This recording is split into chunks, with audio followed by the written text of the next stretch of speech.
Saludo con afecto a Víctor Hernández de la Universidad Panamericana, especialista en temas de seguridad. Víctor, te saludo con afecto y te felicito, tienes un nombre muy padre. ¿Me escuchas? Afortunados. Somos afortunados, ¿verdad? Es un nombre interesante.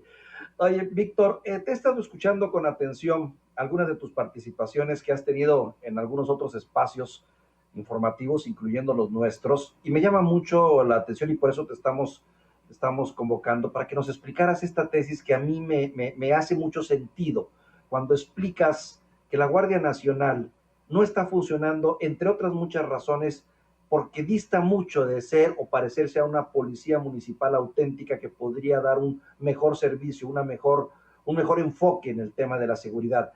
Me gustaría que ampliaras esta explicación que has estado desarrollando en varios espacios y que yo le haya sentido totalmente, Víctor. Adelante. Con mucho gusto, tocayo. Mira, una de las principales, uno de los principales motivos de discordia entre quienes defienden la estrategia militarista de seguridad pública y quienes la han criticado desde 2006 radica en lo siguiente. Pareciera que entre un policía municipal y un soldado no hay mucha diferencia. Es más, quizás habría que preferir al soldado porque es un elemento que está entrenado, que es un elemento disciplinado y como que el policía municipal parece un elemento de segunda mano. Pero ¿cuál es la importancia de tener una policía municipal muy robusta? A mí me gustaría proponerte el ejemplo de los Estados Unidos. Las Fuerzas Armadas estadounidenses tienen un puesto de trabajo dentro de las unidades de fuerzas especiales que se llama Civil Affairs Officer, oficial de asuntos civiles. Este militar está 100% dedicado a hacer lazos con la comunidad en donde interviene el ejército estadounidense. De forma que este militar se presenta y dice, oye, te dejamos sin luz, te dejamos sin agua durante, no sé, el bombardeo inicial, discúlpanos, aquí está una planta de agua, aquí está una planta de luz, nosotros nos encargamos de todas tus necesidades. De tal forma que este militar tiene la única función de que estas comunidades se aclimaten a la presencia del ejército estadounidense. ¿Para qué razón?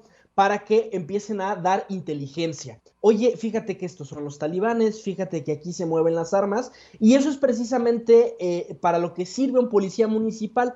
Una persona que crece y que vive durante toda su vida en un municipio tiene ese vínculo con la comunidad, esa inteligencia local, cosa que no tiene un militar.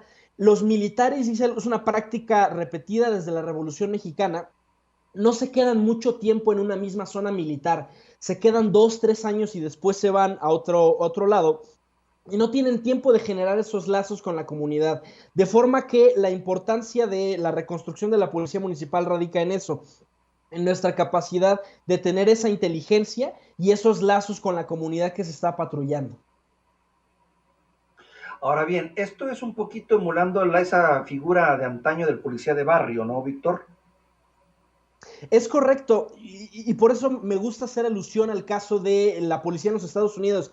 Llama mucho la atención que el policía norteamericano es un personaje entrañable, ¿no? Es decir, incluso después de las protestas que hubo en Estados Unidos por la brutalidad policíaca, llama la atención que en el argot popular, no sé, uno puede escuchar una conversación diciendo, oye, fíjate que mi hijo va al mismo equipo de béisbol, el que va, no sé, el hijo del sheriff, ¿no? Y son personajes respetados a diferencia de México, donde hay este estigma de que el policía municipal es una especie pues de oficio de segunda mano, donde se les maltrata, donde se les somete a condiciones laborales deplorables, y es uno de los muchos temas que ha quedado pendientes durante la guerra contra el narcotráfico. El presidente Felipe Calderón saca al ejército a las calles bajo el argumento de que las policías locales estaban rebasadas, que necesitaban una ayuda externa de forma temporal y extraordinaria. El problema, ya en pleno 2020, es que la excepción se convirtió en la realidad permanente. Y entonces, como ningún gobierno se ha tomado en serio la reconstrucción de las policías locales, vamos a seguir teniendo presidentes que nos digan, híjole, nada más un sexenio más, solo este último sexenio necesitamos a las Fuerzas Armadas en las calles. Si nosotros quisiéramos genuinamente, tocayo, que los soldados se encargaran de toda la seguridad pública del país, necesitaríamos un ejército muchísimo más grande. Necesitaríamos 500,000, 600,000 elementos y quitar esta dinámica de estarlos moviendo cada 2 o 3 años. Es decir, sería prácticamente cumplir un poco con este sueño del presidente Andrés Manuel de quedarnos sin ejército y tener solamente una especie de mega policía municipal, pero claramente la estrategia no va por ahí. Quiere con la misma estrategia obtener diferentes resultados y la verdad es que eso es francamente una locura. Víctor, de alguna manera pareciera ser que el proyecto de crear policías capaces en los municipios, en los estados, está muy ligado también a los intereses políticos, a los tiempos políticos de quien está al frente de la comuna, ya sea como gobernador o como alcalde. Se liga lo político al futuro de las policías, ¿verdad? Eso es lo que he aprendido con lo que he escuchado. Hay una distinción muy interesante en política pública entre los outputs, los productos de una política pública, y los outcomes, los resultados. Los outputs son cuantificables, es decir, en este sexenio se pusieron 3 millones de vacunas contra la malaria o se compraron 3,000 patrullas. Y los outcomes no son cuantificables, son resultados cualitativos. Por ejemplo, yo puedo decir que una política pública de salud que fue poner 3 millones de vacunas tiene un outcome que es la mejora de la salud de los mexicanos, ¿no? Traduzco un elemento estrictamente cuantitativo en un resultado cualitativo. ¿Cuál es el problema, sobre todo en los gobiernos municipales? La construcción de una policía municipal eficaz no es un tema redituable en términos electorales porque no se puede hacer en 3 años o en 6 años. Es una política pública a largo plazo. Entonces, ¿qué deciden hacer muchos municipios? Pues compramos patrullas. Y aunque el policía no esté capacitado ni tenga mejor entrenamiento, pues ya tenemos la foto, salimos en el espectacular. O otra cosa, ¿no? ¿Qué creen? Ya estamos muy contentos porque un militar se va a encargar de la seguridad pública del municipio. Y son soluciones que solamente de alguna manera parchan algunas partes del problema, pero no atacan los problemas de fondo. Hay una distinción muy importante entre políticas de gobierno y políticas de Estado. Las políticas de gobierno son aquellas políticas que son la visión muy particular de un partido o de un candidato, y tan pronto como se acaba el sexenio, esa política desaparece. Las políticas de Estado son políticas que, sin importar quién gobierne, se perpetúan y se siguen ejerciendo. Y te pongo el caso de Francia. En el entorno de la seguridad nacional existe algo llamado el Libro Blanco, que es un documento secreto que diseña la estrategia de seguridad nacional de un país.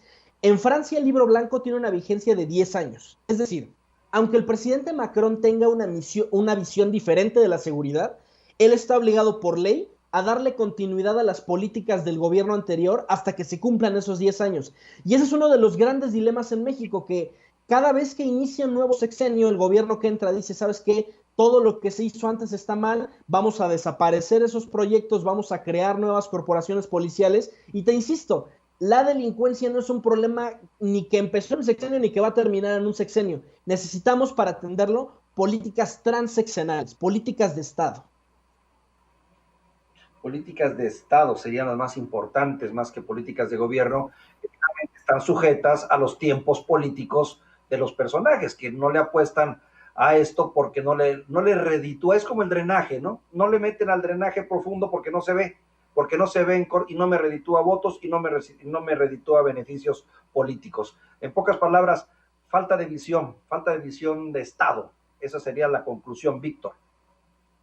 Así es, y tiene que ver un poco con el tema electoral. México es un país que durante muchos años, hasta fecha muy reciente, hubo algunas reformas en ese sentido, no admitía la reelección. Entonces, piénsalo desde la mentalidad de quien ocupa un cargo público.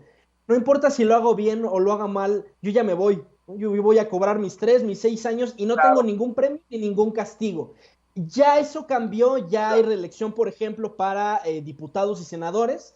Entonces, habrá que ver si eso cambia un poco la mentalidad. Si al sentir los funcionarios un incentivo, entonces pueden pensar más en políticas de Estado que en políticas de gobierno. Yo quisiera cerrar, Víctor Hugo, haciendo alusión a la cantidad de dinero que nos ha costado la Guardia Nacional.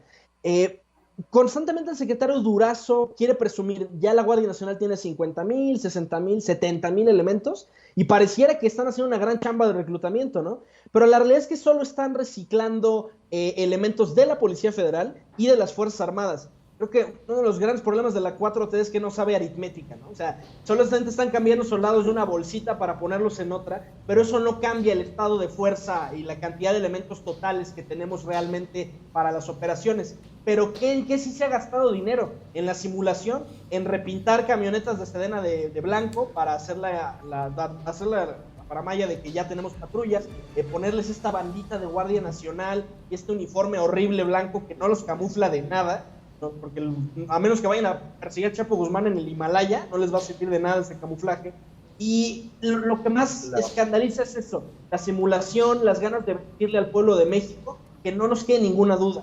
La Guardia Nacional no es una corporación policial, es el ejército mexicano disfrazado.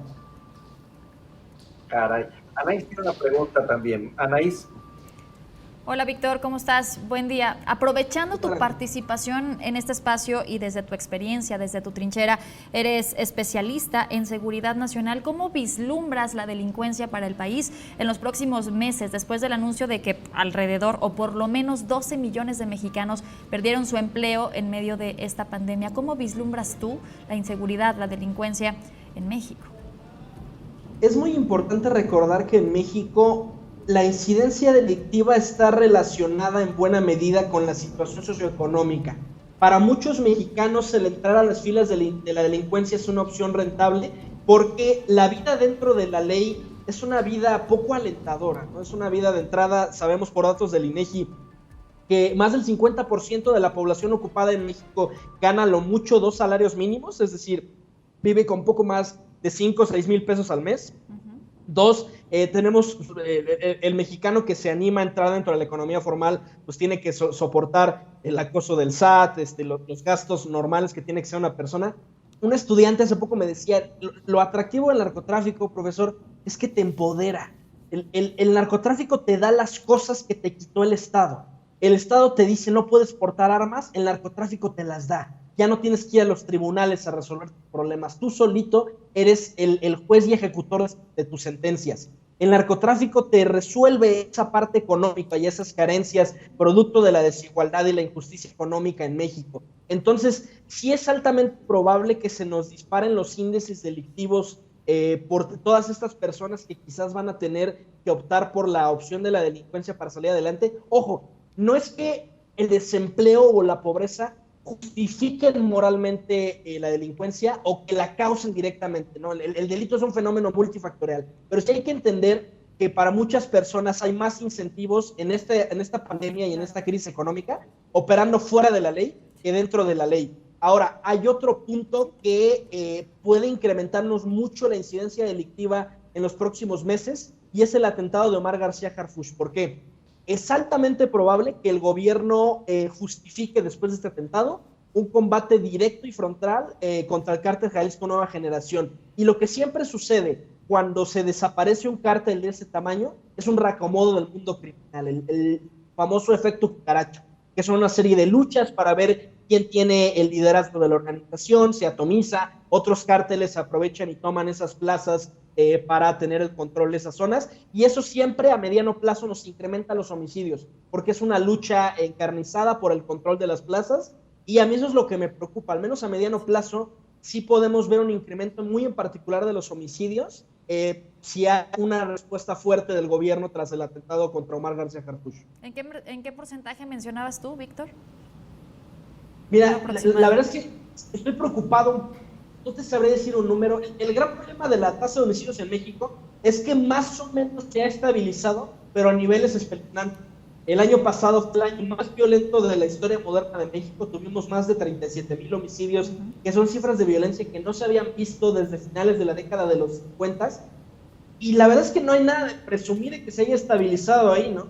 Como presumir, oye, tenemos 10,000 casos de COVID diario, pero ya se estabilizó. Eso está mal, algo no tiene nada de presunción. Exacto. Entonces, lo que me preocupa es que la pandemia no alteró para nada la incidencia de homicidio. Sí bajaron otros delitos que implicaban que la gente estuviera en la calle, robo a transporte público, robo a transeúnte, pero el homicidio no ha cambiado.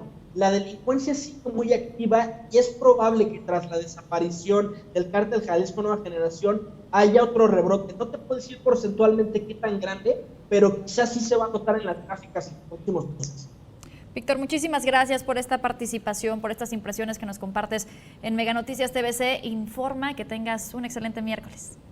Muchísimas gracias, Samuel.